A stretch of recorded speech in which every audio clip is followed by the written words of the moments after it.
Vamos a estar compartiendo las escrituras y como les dije, voy a retomar la serie que estaba llevando en nuestra iglesia local. En nuestra iglesia local, los domingos, estaba compartiendo una serie titulada Vida y Enseñanzas de Jesús. En esa serie lo que pretendía era transmitir las enseñanzas que Jesús dejó durante su ministerio terrenal aquí en esta tierra. Quería también narrar los encuentros de Jesús con algunas personas y las enseñanzas que podíamos sacar de todo eso. Así que hoy quise retomar la serie otra vez y el título del mensaje que he escogido para hoy es Obras mayores que Jesús. Obras mayores que Jesús. Y he decidido escoger este tema por dos motivos. En primer lugar, porque creo que es un mensaje que la iglesia necesita volver a escuchar. Que las instrucciones que Jesús daba a sus discípulos con ese mensaje, diciéndoles que incluso obras mayores que las que Él hizo harían ellos, los seguidores de Jesús, es algo que la iglesia debe escuchar y espero que este mensaje motive a la iglesia, impulse a la iglesia a obedecer y a cumplir lo que el Señor Jesús estaba diciendo. Y en segundo lugar, también quería compartir este mensaje por otro motivo de suma importancia. Y es el hecho de que este versículo, concretamente, estas palabras de Jesús, son unas de las que se han más malinterpretado a lo largo de la historia. Este texto ha sido muchas veces sacado de su contexto, extrapolado completamente, sacado del sentido en que Jesús lo quería decir y usado hoy en día para completas barbaridades.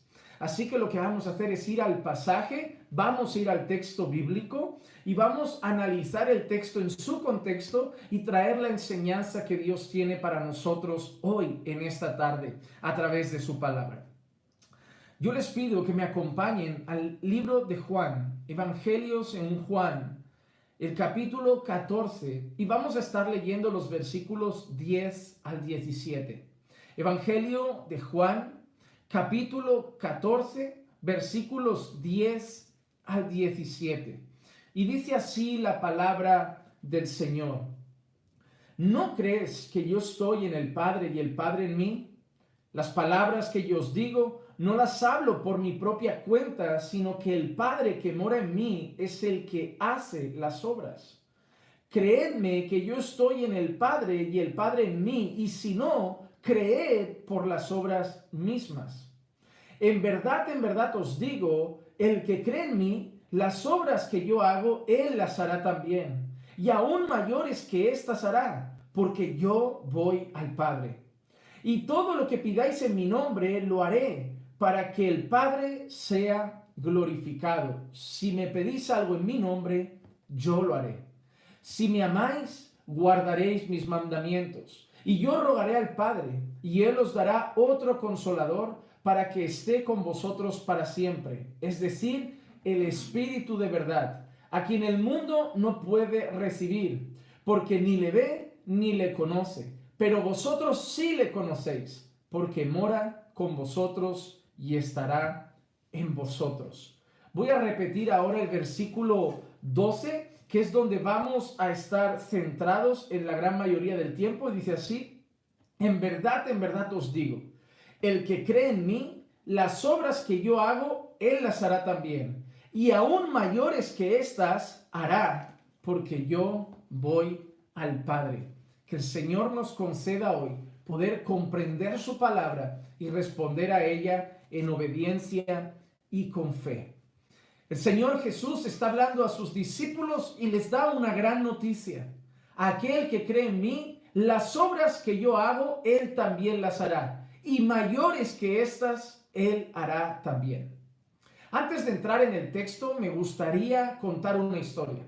Cuando yo leía este pasaje, lo estudiaba más a fondo, escuchaba también hace tiempo la historia de un artista. Se llamaba Andrea de Verrocchio. Andrea de Verrocchio era un artista que se dedicaba especialmente a la pintura.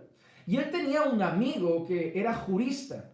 Y ese amigo que era jurista tuvo un hijo ilegítimo, un hijo no deseado, un hijo al que él no quería dedicar su vida y sus enseñanzas. Normalmente en aquellos tiempos los padres pasaban su oficio a sus hijos, Pero aquel hombre jurista, al tratarse de un hijo ilegítimo, no quería enseñar el oficio a su hijo ilegítimo, pero se dio cuenta que aquel hijo empezaba a tener interés en el arte de su amigo Andrea de Verrocchio.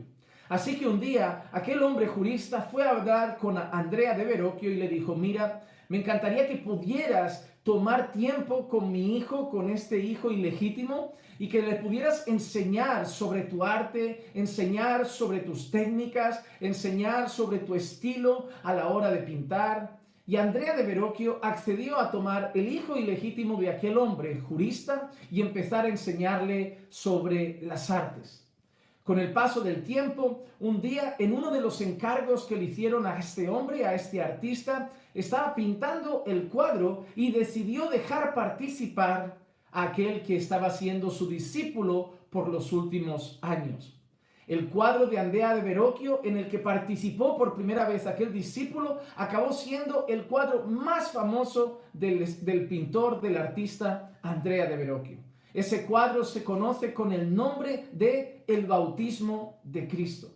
A él le gustaba pintar escenas que tenían que ver con las Escrituras. Y ese cuadro se hizo famoso porque dice la historia que por primera vez su discípulo participó en una obra y le dejó pintar concretamente dos seres angelicales que ellos quisieron representar en la esquina inferior izquierda de ese cuadro. Las personas se admiraron del talento del discípulo de Andrea de Verrocchio, que años más tarde acabaría haciendo muchas más obras, llegando mucho más lejos y llegando a muchas más regiones que lo que había llegado su maestro. El discípulo de Andrea de Verrocchio, aquel hijo ilegítimo y el que hizo que aquel cuadro de Andrea de Verrocchio, por ser su primera participación, fuera el más importante, hoy lo conocemos todos con el nombre de Leonardo da Vinci. No se habla mucho de Andrea de Verrocchio, pero se suele hablar mucho de Leonardo da Vinci, aquel que llegó a pintar y hacer obras en muchas más cantidades de las que hizo su maestro. Y podemos decir en cierta manera que hizo obras mucho mayores que las que llegó a hacer su maestro. Por eso quiero relacionarlo con este pasaje. Nosotros estamos ante Jesús. Jesús está hablando con sus discípulos y está mostrando la estrecha relación que hay entre Él y el Padre. Recordamos que Jesús enseña a sus discípulos que Él y el Padre son uno. Y nosotros nos encontramos ahora con que Jesús está queriendo defender esa realidad ante ellos. Y es cuando llegamos al versículo 10 y Jesús les empieza a preguntar: ¿no crees que yo estoy en el Padre y el Padre en mí? El Señor Jesús está dialogando con sus discípulos y les dice: ¿no crees que el Padre está en mí y yo estoy en el Padre? Es decir, que el Padre y yo somos uno. Y mira con qué relaciona Jesús esto. Las palabras que yo digo no las hablo por mi propia cuenta, sino que el Padre que mora en mí es el que hace las obras. El Señor Jesús ahora, para relacionar su estrecha unidad, su unidad perfecta en un solo ser con el Padre, está hablando de palabras y está hablando de obras. Está hablando de palabras y está hablando de obras. Por eso vuelve a repetir en el versículo 11: creedme que yo estoy en el Padre y el Padre está en mí. Y si no, creed por las obras mismas. Y es ahí cuando llega el versículo 12 y le dice: en verdad os digo que el que cree en mí, las obras que yo hago, él las hará también. Y aún mayores que éstas hará, porque yo voy al Padre. Hermanos, lo primero que vamos a analizar es este pasaje en tres partes. Quiero desglosar un poco este tema en tres partes. En primer lugar, la primera parte del texto dice: en verdad os digo, el que cree en mí, las obras que yo hago, él las hará también. ¿A quién se dirige Jesús? Se está dirigiendo a sus discípulos y les está diciendo que las obras que él hace, que antes hemos visto que estaban relacionadas con las palabras que salían de su boca, recuerden, las palabras que yo hablo no las hablo por mi propia cuenta, sino que las hablo de parte del Padre. Y si no creéis por esto, creed por las obras mismas. Pero el Señor Jesús estaba relacionando eso con sus palabras. Ahora el Señor Jesús está dirigiéndose a sus discípulos y dice que aquellos que creen en Él, esas mismas obras que Él hace, ellos las harán también. En verdad os digo, el que cree en mí, las obras que yo hago, él las hará también. Hermanos, en primer lugar, esa expresión, el que cree en mí, es una expresión que Jesús repite en muchas ocasiones. En muchas ocasiones. Por ejemplo, Juan 6:35 dice, Jesús les dijo, yo soy el pan de vida. El que viene a mí no tendrá hambre y el que cree en mí nunca tendrá sed. En Juan capítulo 11 y el versículo 25 dice, Jesús le dijo, yo soy la resurrección y la vida. El que cree en mí, aunque muera, vivirá. Y en Juan 7:38 vuelve a repetir, el que cree en mí, como ha dicho la Escritura, de lo profundo de su ser brotarán ríos de agua viva.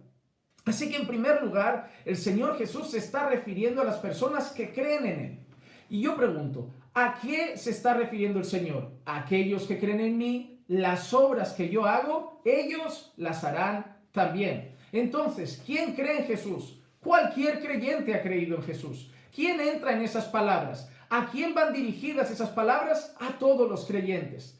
Podríamos pensar que en primera instancia se está refiriendo a los apóstoles, a sus discípulos más directos, pero esta palabra que el Señor está empezando a dirigir ahora la dirige a todos los creyentes. El que cree en mí, las obras que yo hago, él las hará también. Así que en primer lugar nos encontramos, hermanos, que todos los creyentes somos llamados a hacer las obras que Jesús hace. Todos los creyentes somos llamados a hacer las mismas obras que hizo Jesús, a llevar la misma vida que llevó Jesús, pero sobre todo a realizar las mismas obras, la misma misión que en este caso se refiere en este punto que llevó a cabo Jesús. Esto no está hablando de superhombres, esto no está hablando de personas selectas, escogidas por el mundo que harán la obra de Jesús. Esto no se está refiriendo a personas especiales, con poderes especiales dentro de la iglesia, algunos selectos especiales que concretamente ellos harán las mismas obras que Jesús. No, el Señor Jesús dice, el que cree en mí, las obras que yo hago, él también las hará. Hermano, estas órdenes, estos mandatos, estas palabras de Jesús van dirigidas para todos los creyentes. Es decir, si tú eres cristiano, si has nacido de nuevo, si perteneces al pueblo de Dios, si perteneces a la iglesia de Cristo, si realmente has creído en Él, las obras que Él hizo, tú las tienes que hacer también. Esto se está refiriendo a gente común y corriente dentro del pueblo del Señor. Pero ahora tenemos que empezar a aplicar también un poco el sentido de la lógica cuando leemos este pasaje. Nosotros podemos pensar, como muchos, y ahora entro en eso, sacar este texto de contexto y creer que Jesús está hablando de sus milagros. Pero el Señor Jesús en este texto no está diciendo, como yo multipliqué panes y peces, vosotros también los multiplicaréis. Como yo hice resucitar a Lázaro, vosotros también resucitaréis a los muertos. Como yo andé sobre las aguas, vosotros también andaréis sobre las aguas. Porque si ese fuera el sentido del pasaje, entonces nosotros no estamos viviendo esta palabra y no estamos obedeciendo esta palabra. El Señor Jesús dice, las obras que yo hago, el que en mí cree, las hará también. Pero nosotros no estamos haciendo los milagros que hacía Jesús. No andamos por las aguas como andó Jesús. Nosotros no estamos resucitando a muertos como hizo Jesús. Nosotros no estamos curando al hombre de la mano seca como hizo Jesús. Nosotros no estamos levantando al paralítico como hizo Jesús cada día, al menos todos los creyentes. Sí que es verdad que a lo largo de la historia el Señor ha mostrado su poder a través de su iglesia. Y el Señor a través de su iglesia ha obrado poderosamente en sanidades y en milagros. Hemos visto personas que sí se han levantado de una silla de ruedas. Hemos visto personas que sí han experimentado curas de enfermedades como el cáncer, y milagros a lo largo de la historia han ido pasando. Y en su soberanía y poder, hasta que Cristo venga, el Señor puede y obrará milagros a lo largo de la historia. El Señor seguirá obrando en esta historia porque Él sigue siendo soberano y Él sigue siendo todopoderoso. Pero la realidad es, ¿todos los que han creído en el Señor han hecho esas cosas? No. En primer lugar, esos milagros provienen de Dios. No hay ningún milagrero, es Dios el que hace los milagros. No hay ningún sanador, es Dios el que produce la cura. Entonces, ¿todos nosotros hemos orado y alguien se ha curado? No. ¿Todos nosotros hemos andado por las aguas? No. ¿Todos nosotros hemos curado un paralítico? No. ¿Todos nosotros hemos orado y un muerto se ha resucitado? No. Entonces, no se refiere a esto. La Escritura nos enseña incluso a través del apóstol Pablo, cuando habla de los ministerios, cuando habla de los dones, el apóstol Pablo se dirige a la iglesia y le dice, ¿acaso van a ser todos apóstoles? No. ¿Acaso serán todos profetas? No. ¿Acaso, dice Pablo, ¿acaso harán todos milagros? No. ¿Acaso harán todos sanidades? No. ¿Acaso hablarán todos lenguas? Claro que no. El apóstol Pablo, en el momento en que él empieza a desglosar un poco la idea de cómo el Espíritu Santo capacita a la iglesia con dones y ministerios, deja claro a la iglesia que el Espíritu Santo reparte a cada uno conforme a él quiere, pero da a cada uno conforme a su voluntad, no a todos lo mismo. Entonces no todos los creyentes a lo largo de su vida van a orar y van a ver una sanidad, o van a orar y van a ver algún tipo de milagro. Habrá personas que nunca van a experimentar eso, digamos, de forma directa. Sí que vamos a ver a Dios haciéndolo, pero a lo mejor nosotros no lo hacemos. Y eso no nos debe hacer sentir menos creyentes. Eso no nos debe hacer sentir menos espirituales. Eso no nos debe hacer sentir menos oídos por el Señor o menos cercanos al Señor. Pero nosotros lo que sí que hemos visto, hermanos, es que el Señor Jesús ha empezado su discurso hablando de palabras. Las palabras que yo digo, no las digo por mí mismo, sino que vienen del Padre. Y si no, creed por esas obras. Entonces, las obras que yo hago, el que está en mí las hará también. El principal ministerio de Jesús eran las palabras que salían de su boca. Hermanos, si tú solo ves a Jesús como un milagrero, como un curandero, tú has perdido de vista la principal obra de Jesús en esta tierra. Más allá de su muerte en la cruz del Calvario y su gloriosa resurrección, su ministerio terrenal se fundamentaba sobre todo en el mensaje que predicaba. El Señor Jesús hacía muchas obras para respaldar ese mensaje, para que las personas miraran hacia Él y supieran que venía del Señor, que Él era el Cristo. Es por ese motivo que Nicodemo, por ejemplo, se acerca a Jesús y dice, nadie hace las cosas que tú haces si Dios no está con él. Los milagros no eran el motivo principal. Los milagros eran la herramienta por la cual Él ponía los ojos de las personas en su persona.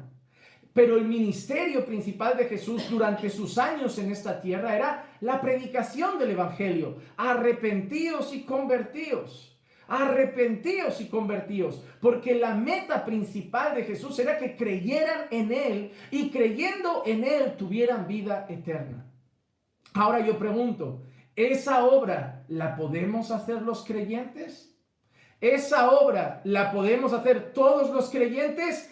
Predicar la palabra del Señor para que crean en Cristo y creyendo en Él tenga vida eterna. Ahora entonces empezamos a entender a qué se refiere Jesús cuando dice, las obras que yo hago, el que cree en mí, las hará también. El deseo de Jesús es que las personas creyeran en el Padre, creyeran en Él. Y Él hacía esas obras para que las personas pusieran sus ojos en Él, pero el fin de todo es que tuvieran fe. Juan 14:11 dice, creedme que yo estoy en el Padre y el Padre en mí, y si no, creed por las obras mismas. Por ejemplo, Juan 10:25 dice, os lo he dicho y no creéis, las obras que yo hago en el nombre de mi Padre, estas dan testimonio de mí. Estas dan testimonio de mí. ¿Por qué el Señor Jesús tenía tanto deseo de que la gente creyera en Él? ¿Por qué deseaba tanto que depositaran su fe en Él? Porque Él deseaba que la gente viviera, que la gente recibiera vida y vida en abundancia, que la gente pasara de un estado de muerte espiritual a vida plena en Él, en Cristo. Y para eso era necesario que creyeran en Él, que depositaran su fe en su persona. ¿Para qué? Para que tuvieran vida. Mira, por ejemplo, Juan capítulo 5, versículos 20 y 21. Pues el Padre ama al Hijo y le muestra todo lo que Él mismo hace. Y obras mayores que estas le mostrará para que os admiréis. Porque así como el Padre levanta a los muertos y le da vida, asimismo el Hijo también da vida a los que Él quiere. ¿Cuál es el deseo? En Cristo dar vida, dar vida. En el mismo Juan 5, versículo 24 y 25 leemos: en verdad os digo, el que oye mi palabra y cree al que me envió, tiene vida eterna y no viene a condenación, sino que ha pasado de muerte a vida. En verdad os digo que viene la hora, y ahora es, cuando los muertos oirán la voz del Hijo de Dios, y los que oigan vivirán. Mira, el que oye mi palabra y cree, tiene vida eterna. Y dice, y ahora llega el tiempo en el que las personas oirán la voz del Hijo de Dios y tendrán vida. Así que, hermano, cuando principalmente te pregunten de qué trataba el ministerio de Jesús en esta tierra, la respuesta es una: predicar el evangelio. Que las personas creyeran su mensaje, que las personas se arrepintieran de sus pecados y se convirtieran a Cristo. ¿Para qué? Para que creyendo en Él tuvieran vida eterna. Esa era la meta de Jesús. Los milagros son cosas secundarias. Y es muy triste porque hoy las personas van muchas veces detrás de Jesús solamente por los milagros. Hoy existen muchas personas que solo buscan las cosas secundarias de Jesús. Pero déjame decirte una cosa: puedes experimentar milagros y acabar en el infierno. Puedes experimentar cosas grandes y acabar en el infierno. Señor, Señor, en tu nombre eché fuera demonios. En tu nombre hice muchos milagros. Pero el Señor dirá: apartaos de mí, porque yo nunca os conocí. Yo nunca os conocí. Hermano, puedes haber visto sanidades. Puedes haber visto milagros de cualquier tipo, pero si tu fe no está en Cristo y no te has convertido y has nacido de nuevo por la regeneración del Espíritu Santo a través del lavamiento que trae la palabra de Dios, no te espera una vida eterna con Cristo, sino una horrible expectativa de juicio venidero. Hermano, no somos salvos por los milagros. No somos salvos por las multiplicaciones de panes y peces. No somos salvos por ver la cura del cáncer, o por ver cómo un muerto resucita, o por ver cómo un paralítico anda. Somos salvos por gracia mediante la fe, y la fe en Cristo. Y esa fe viene por el oír, y el oír de la palabra de Dios. Y el oír de la palabra de Dios. Hermano, hubo un momento en el que Jesús veía multitudes, literalmente multitudes de personas siguiéndolo. Y parece que Jesús no estaba muy conforme con multitudes detrás de él. A pesar de que hoy muchos buscamos simplemente eso, que multitudes estén ahí concentrados, creyendo que porque son multitudes es señal de que las cosas están siendo aprobadas por el Señor. Jesús sabía que eso no era así. Multitudes iban detrás de él porque ofrecía pan y peces. Multitudes iban detrás de él porque contemplaban su poder curando a paralíticos, sanando a leprosos. Multitudes iban detrás de él porque confrontaba a fariseos, a escribas. Multitudes iban detrás de él porque sabían de la pesca milagrosa de Pedro. Multitudes iban detrás de él porque habían visto al paralítico quizá entrar por lo alto de una casa y acabar siendo levantado. Multitudes iban detrás de él porque quizá habían escuchado de un ciego que había sido ciego de nacimiento y de golpe ahora veía después de haber pasado por Jesús. Pero Jesús sabía que ninguna de esas personas, si solamente seguía los milagros, era salva del juicio venidero. Y el deseo de Jesús era que esas personas tuvieran vida. Por eso, en medio de ese caminar, Jesús se gira y dice: si alguno quiere venir en pos de mí, niéguese a sí mismo, tome su cruz cada día y entonces sígame. Ahí un grupo grande se va. No, hombre, no va a ser solo milagros, no van a ser solo curas, no van a ser solo espectáculos. Hay que negarse, hay que tomar una cruz cada día para seguirte. No, ahí un grupo se marcha. Ahí de golpe sigue andando y todavía queda un gran grupo. ahí se gira y dice que, hermanos, si alguno ama a padre, a madre, a hijo, esposa, más que a mí, no es digno de mí.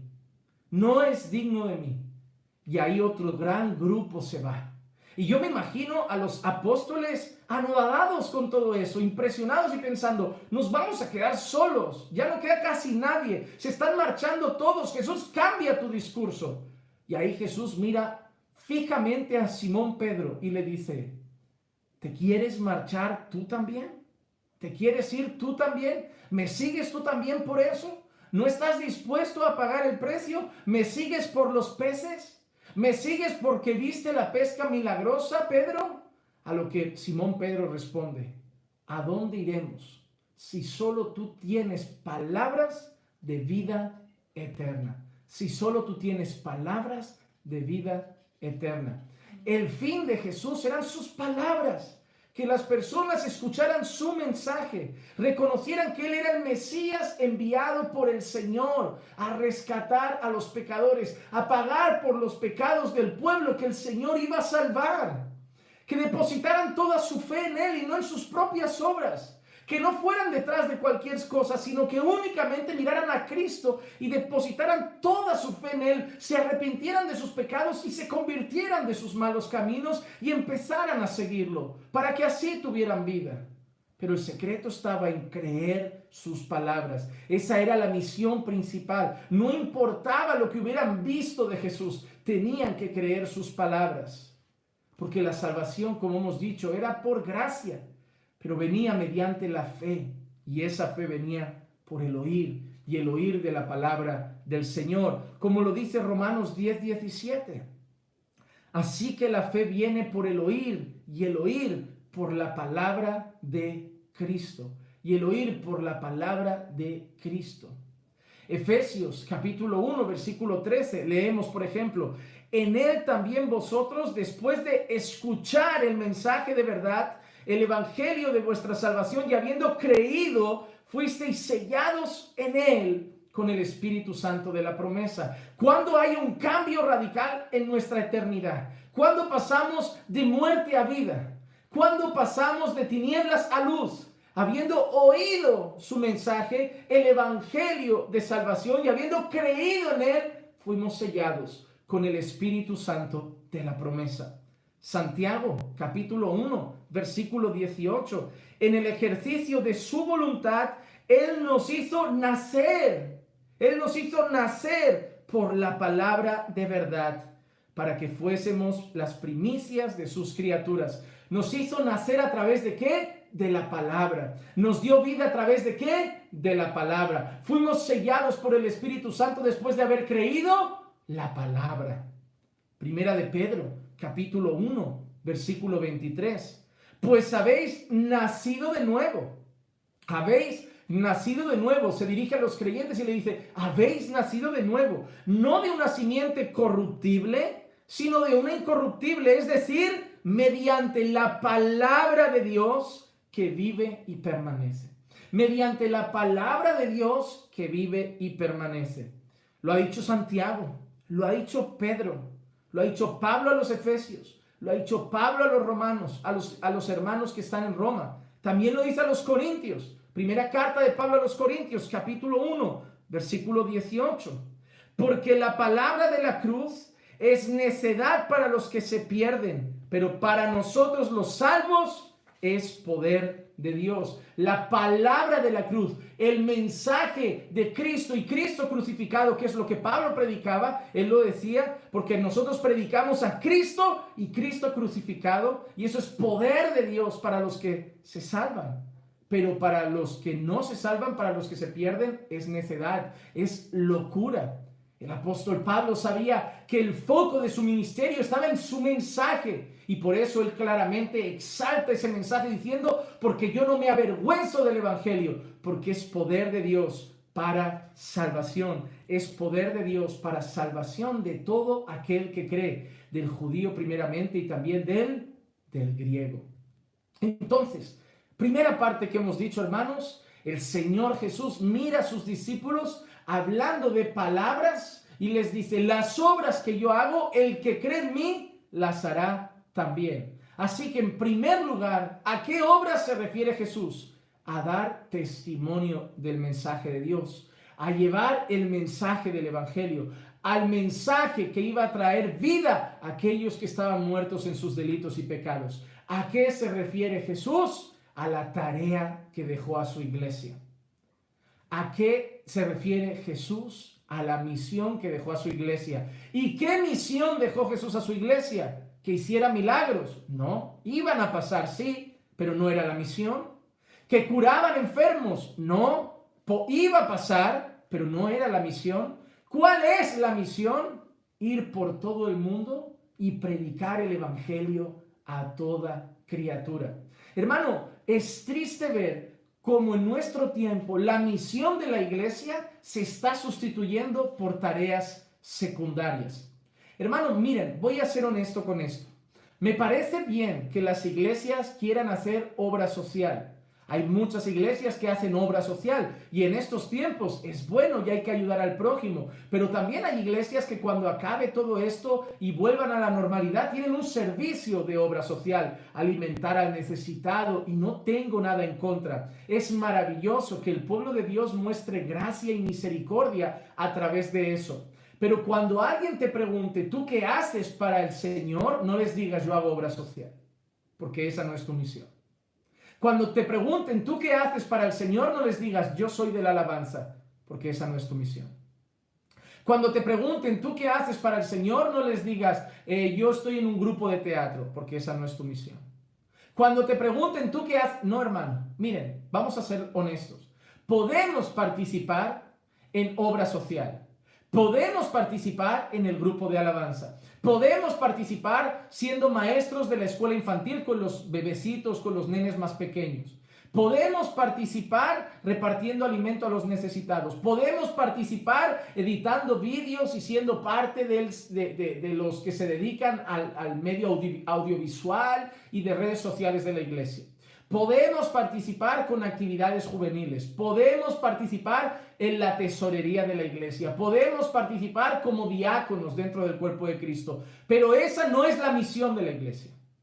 Esas son tareas, son ministerios, son labores que podemos hacer dentro de la iglesia y es lícito, pero nada de eso puede darnos por satisfecho creyendo que haciendo eso yo ya sirvo para el reino de Dios. No. Porque la tarea de todo creyente, de aquellos que creen en Jesús, es ir y predicar el evangelio a toda criatura. Voy a ser más directo. Si estás en el grupo de alabanza, pero no compartes el evangelio con nadie, no predicas la palabra de Dios, no compartes las buenas nuevas de salvación con los perdidos, no estás cumpliendo la misión. Si haces buenas obras, si haces obras de caridad, pero no compartes el evangelio con los perdidos, no estás cumpliendo la misión. No estás siendo fructífero en el reino de los cielos. Puedes hacer lo que sea, pero si no estás compartiendo la palabra con las personas que no conocen al Señor, para que los que están muertos pasen a la vida, no estás cumpliendo la misión. Y cuando llegues ante Dios, el Señor te lo va a decir. No hiciste nada de lo que yo te mandé a hacer. Y tú quizá le dirás, yo hice esto, yo hice aquello, yo hice aquello, yo hice aquello. Y él te dirá, me parece muy bien, pero la tarea que yo dejé a mis discípulos, la misión principal de la iglesia, la misión principal de mi pueblo, era ir y hacer discípulos, ir y predicar el evangelio. Así que cuando Jesús dice, el que cree en mí, las obras que yo hago, él también las hará. Lo que Jesús está diciendo es, mis discípulos, los que han puesto su fe en mí, así como yo he estado predicando, ellos también deben estar predicando. ¿Qué hacían los apóstoles? Principalmente, predicar el evangelio. Sí, Dios lo respaldaba. Dios obraba con poder, Dios hacía milagros, Dios mostraba maravillas, pero lo que hacían principalmente era predicar el evangelio. Predicar el evangelio. Y ahora unimos esto a la segunda parte de nuestro versículo. Y aún mayores que estas hará, porque yo voy al Padre. Y aún mayores que estas hará, porque yo voy al Padre.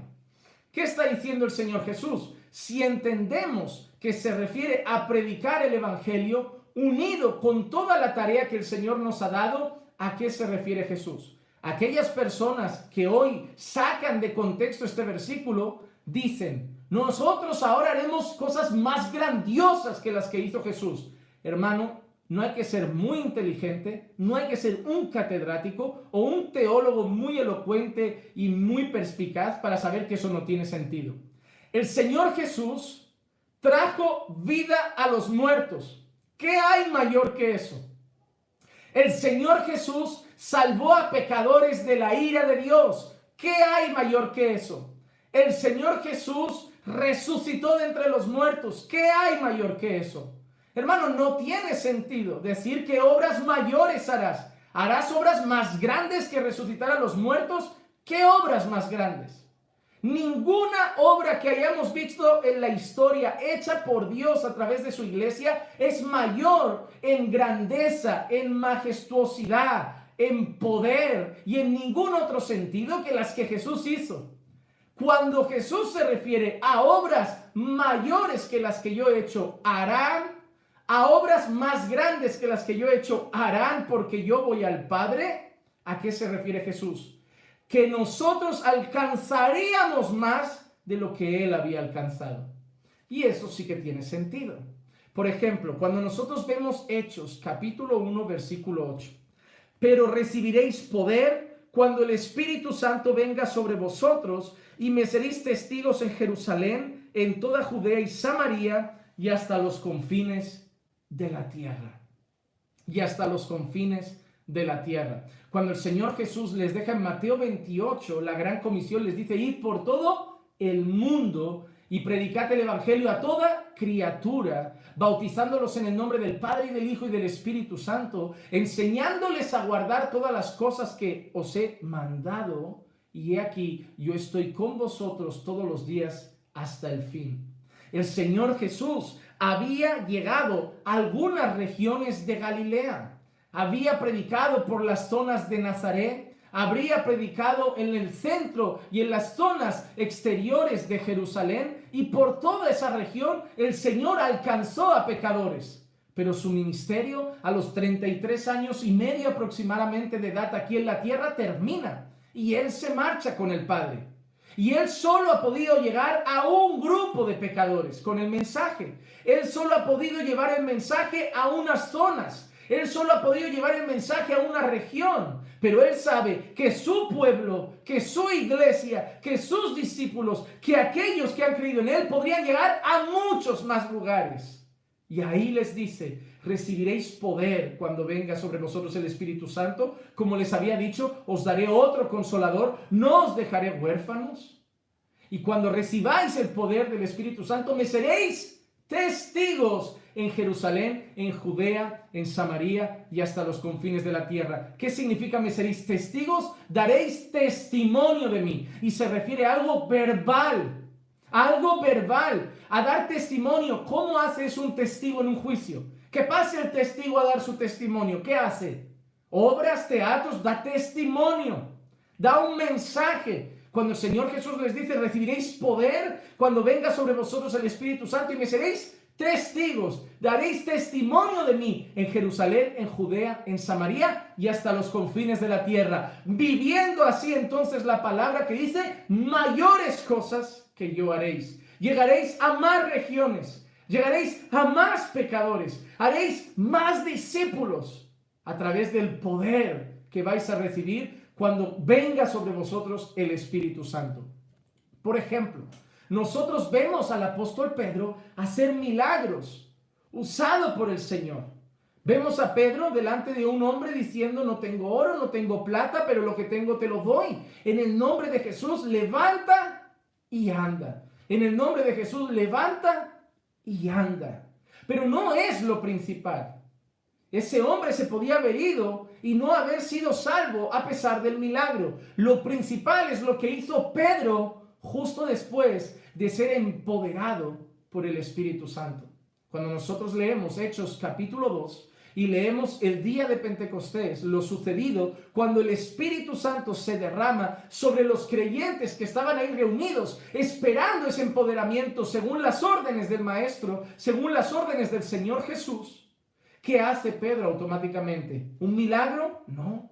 ¿Una cura? No. ¿Multiplica panes? No. ¿Otra pesca milagrosa? No. En cuanto Pedro es empoderado con el Espíritu Santo, lo primero que hace es cumplir lo que su maestro le había dicho. Recibiréis poder cuando venga sobre vosotros el Espíritu Santo y me seréis testigos, empezando por Jerusalén, Judea, Samaria y hasta los confines de la tierra. Entonces nosotros vemos a Pedro que en cuanto recibe el poder del Espíritu Santo, ¿qué hace? Predica la palabra. ¿Y qué pasa?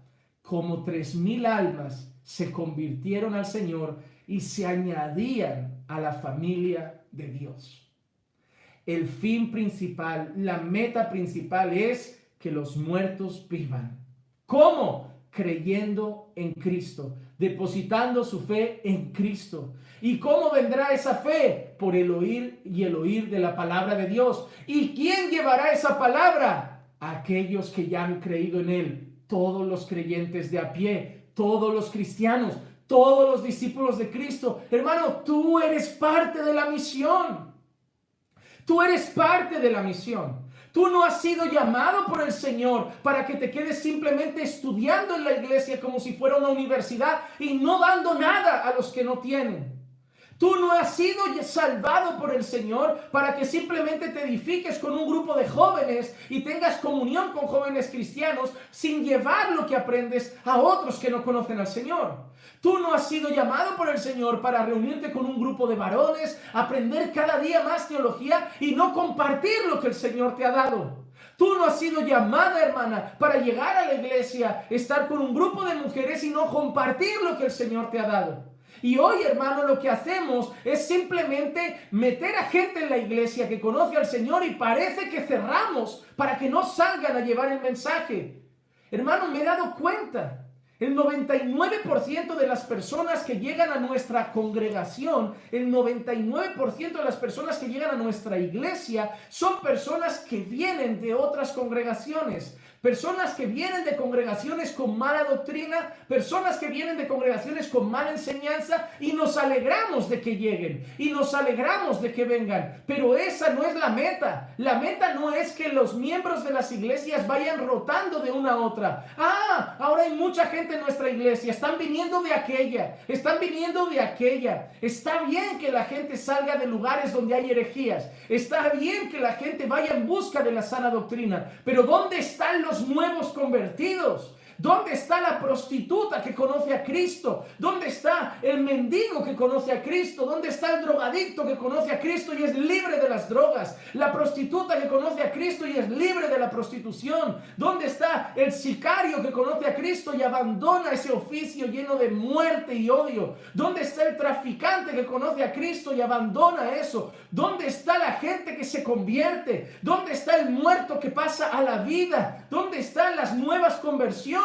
¿Dónde están los nuevos nacimientos? ¿Dónde está la misión? ¿Dónde están los perdidos siendo alcanzados? ¿Dónde está la gente cayendo postrada en arrepentimiento y fe delante del Señor? Estamos volviendo las iglesias centros de entrenamiento, centros de capacitación. Estamos engordando a la iglesia, alimentando a la iglesia, pero no estamos exportando misioneros. Y no hablo de llevarlos a la China, y no hablo de llevarlos a Pakistán, no hablo de llevarlos a Bangladesh, no hablo de llevarlos a Japón. Hablo de las calles de nuestra ciudad, de los compañeros de trabajo. Hermano, tú tienes el mensaje de salvación en ti. Llevas el mensaje que puede hacer que una persona pase del infierno a la luz, de una persona que pase del infierno al cielo. Llevas en ti el mensaje que puede hacer que una persona pase de ser esclavo de las tinieblas a ser esclavo de Cristo. Llevas el mensaje que puede hacer que una persona pase de ser hijo de Satanás a ser hijo de Dios. Y no lo podemos guardar. Hermano, necesitamos tener el celo que tenía el apóstol Pablo, que a pesar de recibir latigazos, a pesar de ser fustigado, a pesar de ser encarcelado, a pesar de pasar momentos también de necesidad, a pesar de pasar momentos de naufragios, a pesar de pasar persecuciones, a pesar de ser detractado, de ser injuriado, cuando la gente le decía, Pablo, frena, frena. ¿Cómo respondía el apóstol Pablo? ¡Ay de mí si no predico la palabra! ¡Ay de mí si no predico el evangelio! Y hermano, esto no es tarea de los pastores, esto no es tarea de evangelistas, esto no es tarea de misioneros que van a otros países, es tarea de la iglesia de Cristo. Aquel que cree en mí, las obras que yo hago, también las hará y aún mayores hará, porque yo voy al Padre. Aquel que cree en mí, así como yo prediqué mientras estaba aquí, él también predicará y llegará a más personas de las que yo pude llegar. Y es verdad, hermano, gracias al Señor y al empoderamiento del Espíritu Santo, la iglesia ha llegado a más regiones de las que Jesús llegó. La iglesia llegó a más personas de las que Jesús llegó durante su ministerio terrenal. La iglesia ha podido llevar el evangelio a más rincones del planeta de donde Jesús pudo llevarlo mientras estaba en la tierra. Pero faltan almas, hermano. El pastor Charles Spurgeon en una ocasión dijo una frase muy contundente. Dijo: todo cristiano o es un misionero o es un impostor. Todo cristiano o es un misionero o es un impostor. Y hermano, esa es la realidad. Hermano, la misión no está en otro país, la misión no está en cruzar un continente, la misión no está en irse a la otra punta del mundo. Cada vez que un creyente pone un pie fuera de casa, es una misión. En el camino van a haber personas que están yendo de cabeza al infierno. En el camino van a haber personas que están esclavas de las tinieblas. En el camino van a haber personas que son hijos de la ira, hijos de Satanás. Y nosotros tenemos la palabra de Dios. Nosotros tenemos el mensaje de salvación. Nosotros tenemos eso, hermano. Y yo anhelo ver un verdadero avivamiento. Avivamiento no es, hermano, ver ruido en nuestras iglesias. Avivamiento no es ver escándalo en nuestras iglesias. Avivamiento es ver conversiones. Avivamiento es ver pecadores y pecadores llegando a los pies de la cruz. Avivamiento es ver cómo Cristo, a través de su iglesia, sigue alcanzando a los más viles, a los peores de esta tierra. Avivamiento es ver cómo la iglesia cumple su misión y la gente cae postrada por el poder del evangelio y gente salvada por el poder del evangelio. Hermano, está bien estudiar, está bien capacitarse. Yo soy el primero que da importancia al estudio de las escrituras, porque si no las conocemos no podemos dar un buen testimonio de Cristo, un testimonio verdadero. Está bien aprender, está bien crecer como cristianos, está bien madurar como cristianos, está bien aprender a ser un buen esposo cristiano, una buena esposa cristiana, un buen padre cristiano, una buena madre cristiana, pero no podemos perder de vista la misión. El Señor Jesús nos ha dejado en esta tierra con una misión: id y predicad el evangelio, id y predicad el evangelio. Y la iglesia que no evangeliza, esa iglesia, como dijo un autor hace años, se fosiliza. La iglesia tiene que cumplir su misión. Y hermano, el poder y la misión no están en teatros, no están en danzas, no están en métodos carnales. No, a mi iglesia está llegando mucha gente. No, la gente que llega a la iglesia por atracciones carnales, por música, por teatros, por mimos, por fiestas, por rifas, por sorteos, por juegos, por actividades, por días de cine. Esa no es la misión. La misión es ir y predicar el evangelio. No está el poder en una obra de teatro, no está el poder en unos mimos, no está el poder en la música, está el poder en el evangelio, en predicar la palabra. Y a veces no creemos en el poder que tiene la palabra y no creemos en el poder del Espíritu Santo a través de la palabra, y queremos hacer un montón de cosas para atraer a las personas y queremos hacer un montón de cosas para volverlos más sensibles, para tocar sus corazones. Queremos hacer el trabajo de Dios. Queremos ayudar a Dios, pero Dios no nos necesita para ese trabajo. Dios no necesita la ayuda del hombre para tocar el corazón de las personas. Dios no necesita que creemos una atmósfera con luces bajitas y con un piano de fondo para sensibilizar un corazón. No, Pedro predicó la palabra. No había piano de fondo, no había teatro, no había ni siquiera canciones, pero Pedro predicó lleno del Espíritu Santo y como 3,000 almas se convirtieron al Señor, porque el poder no está en el pregonero, el poder no está en el mensajero, el poder no está en el hombre, el poder está en el Espíritu de Dios, y el Espíritu de Dios obra a través de la palabra del Señor. Cada día que se predica hay salvación, puede haber salvación. Y no te frustres, tú predica, aunque te rechacen, predica, aunque te den la espalda, predica. Sé como Noé, si hace falta, aunque nadie se convierta, tú predica, pero tú cumple la misión que Dios te ha dado como creyente. Esto no es para algunos cuantos escogidos. Esto no es para algunos cuantos selectos dentro del pueblo de Dios. Esto no es para los pastores. Esto no es para los misioneros. Esto es para todo aquel que cree en mí, todo creyente. Si tú eres cristiano, hoy Jesús te está desafiando. Cumple la misión que te he dado, hijo. Cumple la misión que te he dado, hija. Deja de lado la vergüenza, deja de lado el miedo, deja de lado el temor, deja de lado la pereza, deja de lado los entretenimientos de este mundo. Tú no estás en esta tierra para estar todo el día con videoconsolas. Tú no estás en esta tierra para estar todo el día con Netflix. Tú no estás en esta tierra para estar todo el día en redes sociales. Estás aquí para llevar a cabo la misión de la iglesia, para que se expanda el reino de Dios en este mundo. Hermanos, Dios nos ha dado una misión mucho más importante que ir al cine, mucho más importante que ir a la playa, mucho más importante que deleitarnos en las vacaciones, mucho más importante que entretenernos con la televisión. Nos ha dado una misión. Id y predicad el evangelio, id y predicad el evangelio, alcanzad las naciones para la gloria de Dios, alcanzad cada ciudad para la gloria de Dios, predicad a los pecadores para la gloria de Dios. Esa es nuestra misión, y la iglesia la está perdiendo de vista. La está perdiendo de vista. Hermano, está bien hacer otras cosas. Está bien edificarnos como creyentes. Está bien crecer como creyentes. Pero no podemos perder de vista la misión. Hermano, ¿a quién estás predicando? ¿Qué compañeros de trabajo hay en tu lugar de trabajo que todavía no conocen al Señor, pero ni siquiera no han oído el evangelio una vez a través de tus labios? Tus vecinos, tus familiares. No se trata de que sepan que tú eres cristiano, se trata de que sepan quién es Cristo.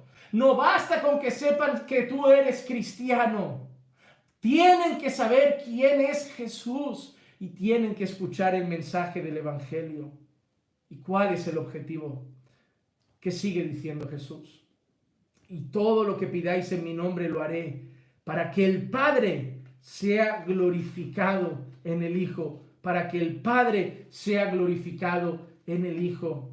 El Señor quiere que no solo testifiquemos con nuestra boca, sino que además testifiquemos con nuestra vida, y que nuestro mensaje y nuestra vida dé la gloria al Señor. El fin principal de todo lo que hacemos en esta vida es la gloria de Dios. La gloria de Dios.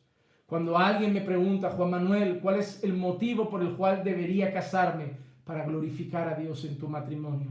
¿Por qué debo ser esposa? Tienes que ser una esposa para la gloria de Dios. ¿Qué tipo de esposo debo ser? Un esposo para la gloria de Dios. ¿Cómo es un buen hijo cristiano? Es un hijo para la gloria de Dios. ¿Cómo son unos padres cristianos? Son padres para la gloria de Dios. Si todo lo que hacemos no tiene como meta la gloria de Dios, hemos perdido la visión, hemos perdido la meta, hemos perdido el objetivo principal, la labor principal de nuestra existencia, de nuestra estancia en esta tierra. Ya sea que comáis, ya sea que bebáis o que hagáis cualquier otra cosa, haced todo para la gloria del Señor. Nuestra vida debe dar la gloria a Dios. Nuestra palabra debe dar la gloria a Dios. El mensaje que predicamos debe dar la gloria a Dios. Y si cumplimos la misión es para la gloria de Dios, no para mi propia exaltación, para decir, yo he traído a 20, pues yo he traído a 30, yo he llegado a 40, yo he llegado a 500, sino Dios. Y Dios sea glorificado, pues es Él el que toca a los pecadores, es Él el que transforma sus corazones, es Él el que les da vida cuando están muertos y delitos y pecados. Nosotros solo somos un filtro, pero Él es la fuente de agua. Él es la fuente de agua viva. Nosotros solo somos tuberías. Solo somos tuberías que dejamos pasar a través de nosotros ese agua que ya hemos recibido para que nunca más tengamos sed. Y ahora de nosotros brotan manantiales de agua viva, pero nosotros somos las cañerías. Él es la fuente. Él es la fuente. Y no hay jactancia ninguna en nosotros. Yo soy un ganador de almas. Dios es el que gana las almas. Yo soy un mensajero. Hermano, el fin de todo lo que hacemos en esta vida es la gloria de Dios. Mateo 5:16 dice: así brille vuestra luz delante de los hombres, para que vean vuestras buenas acciones y glorifiquen a vuestro Padre que está en los cielos. Y glorifiquen a vuestro Padre que está en los cielos. ¿Y qué debemos hacer, hermanos? ¿Qué debemos hacer? Rogar al Padre. Rogar al Padre. El otro día hablaba con un hermano y me preguntaba: si es Dios el que salva, si es Dios el que salva, ¿yo qué hago? Tú predica. ¿Y cómo puedo ayudar a los perdidos aparte de predicar? ¿Qué puedo hacer por los perdidos? Predica y ora. Y ora. El Señor desea que oremos. El Señor desea que clamemos. Porque justo después de haber dicho esto, Jesús dice: si me pedís algo en mi nombre, yo lo haré. Si me pedís algo en mi nombre, yo lo haré. En primera de Juan, capítulo 5, versículos 14 y 15, el apóstol Juan dice: y esta es la confianza que tenemos delante de Él, que si pedimos cualquier cosa conforme a su voluntad, Él nos oye. Y si sabemos que Él nos oye, cualquier cosa que pidamos, sabemos que tenemos las peticiones que le hemos hecho. Nosotros, hermano, tenemos una misión difícil. Una misión difícil. Es más, una misión imposible. ¿Saben las películas estas de hace años de Tom Cruise, si no me equivoco? Misión Imposible. Eso no es una misión imposible. Misión imposible es la nuestra. Nuestra misión es llegar a alguien que está en el infierno, yendo de cabeza al infierno, y hacer que acabe yendo al cielo y siendo salvo. Nuestra misión es llegar a alguien que es esclavo de Satanás y hacer que sea libre y se vuelva esclavo de Cristo. Nuestra misión es llegar a alguien que está muerto en delitos y pecados y hacer que tenga vida en abundancia, vida eterna en Cristo Jesús. Nuestra misión es imposible, pero nosotros tenemos al que tiene el poder para hacer la misión. Recuerdan que Jesús, antes de darle la misión, le dijo a sus discípulos: toda potestad me es dada en los cielos y en la tierra. Toda potestad me es dada en los cielos y en la tierra. ¿Qué quiere decir? Toda autoridad tengo. Yo tengo todo poder. Y luego les entrega la misión. ¿Y qué les dice? Y yo estaré con vosotros todos los días hasta el fin. La misión que tenemos es imposible, pero se vuelve posible porque el Todopoderoso está con nosotros. ¿Cómo? En la persona del Espíritu Santo. Yo voy al Padre, pero no os dejaré huérfanos. Mandaré otro Consolador, el Espíritu Santo, que morará en vosotros, que estará en vosotros, que os empoderará, y Él hará posible la misión. Hermanos, el Señor Jesús dijo: el que cree en mí, las obras que yo hago, Él también las hará, y mayores obras hará también. Hermanos, tenemos una misión: seguir llevando el Evangelio a cada rincón del planeta. Hoy el Señor, a ti, a su hijo, a su hija, te ha desafiado. Te ha desafiado. Y ahora yo te pregunto, ¿qué vas a hacer con esta palabra? ¿Seguir creyendo que ya haces algo para el Señor porque haces cosas dentro del cuerpo de Cristo, pero no predicas el Evangelio? ¿O seguir en tu sofá con tu miedo, tu pereza, tus distracciones materiales o terrenales, pero no haciendo la misión? Ahora yo te pregunto, ¿qué tendrás para darle al Señor cuando llegues ante Él? Cuando llegues ante Él, ¿qué habrás hecho para su gloria? ¿Qué habrás hecho para el Señor? ¿A cuántos pecadores les habrás dado el mensaje de salvación? ¿A cuántos pecadores les habrás hablado de Cristo? Yo te digo, hermano, yo te digo, hermana, que te rechacen, que renieguen de ti, que se burlen de ti, que te escupan en la cara, pero predícales el Evangelio. Predícales el Evangelio. Pastor, perderemos amigos. Predica el Evangelio, vale más que tus amigos. Pastor, perderé a mi familia. Predica el Evangelio, vale más que tu familia, Cristo. Pastor, perderé a veces mi trabajo. Predica el Evangelio, pero no lo calles. yo te doy una recomendación. Cuando estés con no creyentes, ya sea tu madre, tu padre, tus hermanos, compañeros de trabajo, piensa por un instante, párate, míralos un minuto y escucha su gemir en el infierno. Ponte al lado de tu madre que no conoce a Jesús. Imagina por un instante a tu madre rogando en el infierno como aquel hombre que decía, mójame los labios porque aquí me muero de sed. Imagina a tu padre, a tu hijo, clamando en el infierno diciendo, ¿por qué no me hablaste? ¿Por qué no me hablaste? ¿Por qué no me predicaste? ¿Por qué no me predicaste más? Imagina a tu compañero de trabajo en el infierno y pensando, ¿tú conocías a Jesús? ¿Y tú tenías el mensaje de salvación? Imagina a tu esposo, a tu esposa no converso, viví contigo todos los días, tenías el mensaje y no lo veía en tus labios y no lo veía en tu vida. ¿Te imaginas eso? El dolor del corazón, el pesar del corazón al saber que tenemos esto y los dejamos ir al infierno sin al menos predicar el evangelio. Spurgeon, que es alguien de quien he leído muchos pasajes y he leído también biografía y he leído libros, él decía, es algo simbólico, metafórico, decía, os vais a ir al infierno por encima de mi cadáver.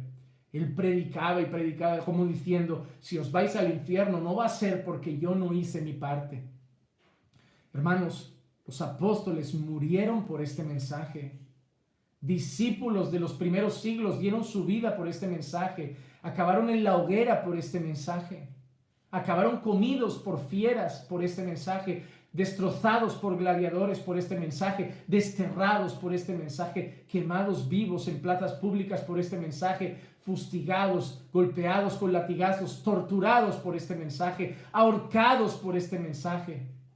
Pero no cesaban de predicar. Cuanta más sangre caía al suelo, más predicaban el evangelio y más el evangelio corría por el mundo. ¿A ti qué te van a hacer? No te van a fusilar, no te van a quemar vivo. ¿Te da miedo el rechazo? Ahora pregúntate, ¿es miedo o es pereza? ¿Es desgana? ¿Estás distraído con tantas cosas? ¿Ocupado con tantas cosas? ¿Saben qué? El mundo va detrás de esas cosas y no tiene de malo ir detrás de estudios, de una formación académica, de un buen trabajo, dedicarse a estudiar, a leer otras cosas, dedicarse a veces a un tiempo libre para el recreo, pero no olvides tu misión. No te estoy diciendo que ahora solo hagas eso, pero observa tu corazón. La realidad no es que tú no quieres agarrarte a eso. Tú quieres agarrarte a eso y decir, Juan Manuel, es que estás diciendo que no se puede estudiar. No, sé honesto contigo. Yo no te digo que eso no se puede. Estoy diciendo que no es tu principal objetivo en esta tierra. Dios no te tiene en esta tierra salvado para que solo seas un buen arquitecto, para que solo seas un buen cirujano, un buen médico, un buen, barrendero, policía, juez. El Señor quiere que cumplas una misión. Y si no cumples esa misión, no sirves de nada en esta tierra.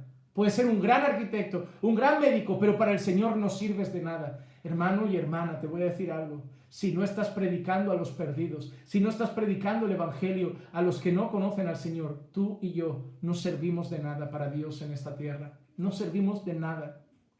Los apóstoles sabían, cuando hayamos hecho todo lo que tenemos que hacer, nos llamarán siervos inútiles somos. ¿Por qué siervos inútiles? Porque solo hemos hecho lo que teníamos que hacer. Y yo termino con esta palabra y no te va a gustar. Pero si tú estás haciendo todavía menos de lo que tienes que hacer, eres menos que inútil. Ellos eran siervos inútiles porque habían hecho lo que tenían que hacer puro y duro. Y tú, que no lo estás haciendo, ni siquiera llegas a poder decir, un siervo inútil soy. Sal del sofá, sal de tu comodidad, sal de tus distracciones. Hazte un buen equilibrio en tu agenda y recuerda que la prioridad es esta. Predica el evangelio. Si el Señor te ha salvado y no te ha llevado ya con Él, es porque tienes una tarea en esta tierra. Es porque en la eternidad no hay pecadores que salvar. Están aquí y tú y yo tenemos que predicarles. Aquellos que creen en Jesús, las obras que Él hizo harán y mayores que esas harán también. te animo, te reto y te desafío, hermano y hermana, a que juntos cumplamos la misión y veamos pecadores llegar a los pies de la cruz. Vamos a orar y dar gracias al Señor por esta tarde.